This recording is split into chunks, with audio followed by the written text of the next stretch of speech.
Hey everybody, welcome back to the channel. You're at the Cryptopolitan. I'm your host, Satoshi Shawn. This is your one-stop shop for all news when it comes to cryptocurrency and blockchain technology. Very glad you're here. If this is your first time here, please hit the subscribe button and the bell for notifications. We get out news reports to you pretty much every day, and a weekend report as well. There's so much to go over. I'm probably going to do a special report on Libra itself because I've been talking about it for a while. We've been reporting on it for a while. I think it's a lot bigger deal than a lot of people make it out to be for many reasons, good and bad. But I think things are gearing up to get really, really interesting. With that said, please crush the like button, helps us out. Let's jump into the news on Libra. Another Facebook Libra partner leaves over privacy concerns. Booking Holdings, another Facebook Libra partner, which they paid like $10 million each just to be part of that partnership, is leaving the coalition. A company's holding the founding member the position at the Libra Foundation. They're citing privacy concerns. So they've had Visa, MasterCard, eBay, Stripe. A lot are jumping ship, but like I don't know if Facebook has to refund their $10 million. I don't think they did. I think months ago when they joined, it was kind of a non-refundable fee just to join. It wasn't like an investment, it was a fee. So, but I said the other day that I don't think it's going to do anything. I don't think it's going to stop them. I think Facebook's going to move forward because I think Facebook is ready to fight the U.S., to fight any other governments, and to launch Libra, and to actually be a competitor. A competitor against the banks, competitor against SWIFT, competitor against the dollar. They're not very apologetic anymore. The whole tone has changed. And they did announce that even though MasterCard and PayPal and all that left, they're still moving forward. They're not going to stop.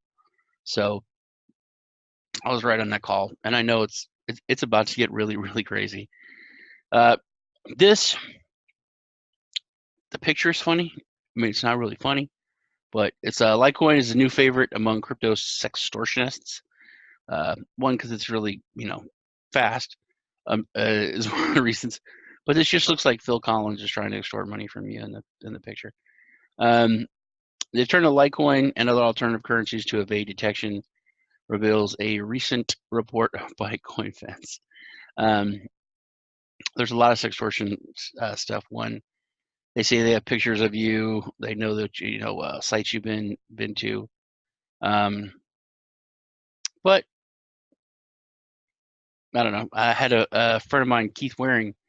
He's a YouTuber. They sent him one, so they had a video of him in a compromising situation with himself, watching porn, and he posted it on Twitter. He's like, "Oh yeah." So if you don't care, there's really no power they have on it. Next, there's some big stories, very big stories, very crazy, exciting stories.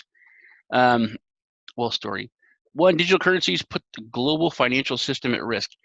The wording that is starting to be used is so monumental and epic, and people they really shouldn't just gloss over it. You need to focus on what's being said. So the G7 summit, they of course met and talked about digital currencies, and they think, oh, they're bad, they're for criminals, blah blah. But this statement hit me like a ton of bricks.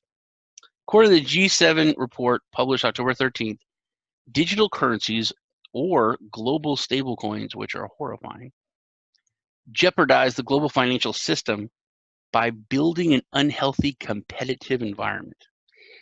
If the central banking system, if the current global economic system is not a communist system that is set up by central planning for central finance, if it's not, then it should be based on capitalism and competition.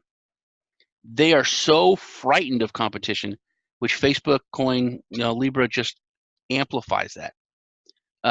It's kind of done what cryptocurrency was going to do over the next few years, but it just did it instantly because it has that base of billions of users, whereas crypto has, you know, millions.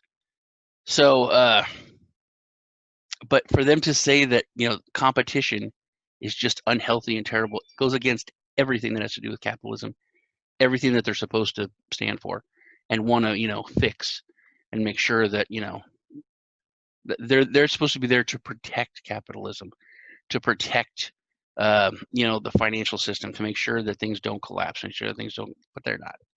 And it's obvious. Very obvious. And I have no real super love for the UN. You know, it's like literally the poster child for giant government. But they have, as far as their stance on crypto and blockchain, especially, they have really moved towards more of a proponent of it than a detractor.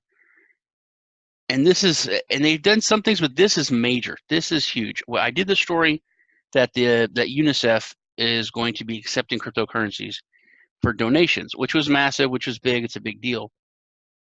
But the statement that they just made now dwarfs that. I can't think of anything that's bigger than this. This is the government's government, if you can look at it that way, the United Nations. They're going to accept cryptocurrencies, legitimizing it, all that kind of stuff, which I went over. But this is the huge thing. Here we go. So details from the UNICEF pilot program that accepts cryptocurrency donations have further revealed that the charity organization is going long with Bitcoin and Ethereum donations. Just let that sentence set in. That they're going long with Bitcoin and Ethereum donations. That in itself is mind-boggling. They are not going to convert their cryptocurrency donations into fiat. They're going to keep them in crypto. One, it shows how much they believe in crypto and that it's going to grow. Two, it's the UN. They probably know something. Three, if they have that and they need to spend it, they'll have to be able to spend it in outlets that accept cryptocurrency. So that would have to be coming. That would and then when you look at it, I mean, they can force it because they're a government, you know, but